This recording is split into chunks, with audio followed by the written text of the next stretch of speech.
మన మెతుకుసీమ మెదక్ జిల్లా కొన్ని వేల సంవత్సరాల క్రితం నుండి మనుషులకు నివాసయోగ్యంగా ఉంది.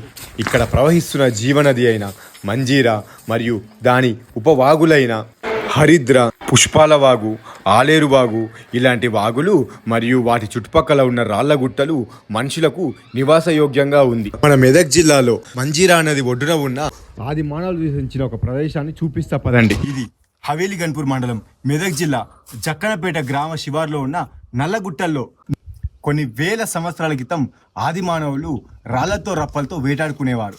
అట్లా వేటాడడానికి ఉపయోగించే రాళ్లను నూరుకునేవారు. నూరి షార్ప్గా ఎడ్జ్ చేసేవారు. అట్లా నూరితే ఏర్పడిన గుంతని నూర్పుడు గుంతలు, ఇంగ్లీష్లో గ్రూవ్స్ అంటారు. పదుల సంఖ్యలో ఉన్న నూర్పుడు గుంతలు ఇవి. పాసెస్ జూమ్ చేయండి, ఇది ఒక్క జూమ్ చేయండి. ఇట్లా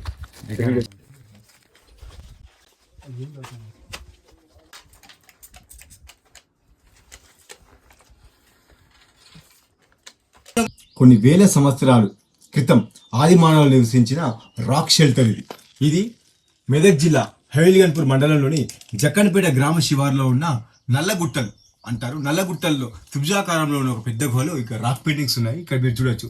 ఈ రాక్ పెయింటింగ్ స్పెషాలిటీ ఏంటంటే మనం ఇంతకుముందు చూసిన వెల్పుగొండ, హస్తలాపూరు, బస్వాపూరు, మంబోష్పల్లి, చిట్యాల ఇవన్నీ చూసాం. కానీ ఇక్కడ స్పెషల్ ఏంటంటే ఈ జక్కన్పేటలో పసుపు రంగు కలిసిన రాతి చిత్రాలున్నాయి. వీటిని బొగ్గుల శంకరెడ్డి గారు, కొత్త తెలంగాణ చరిత్ర బృందం కన్వీనర్ శ్రీ రామోజు హరగోపాల్ గారు 4 సంవత్సరాల క్రితం చూసి వీటిని పరిష్కరించారు. వీటి గురించి ఎక్స్ప్లెయిన్ చేశారు.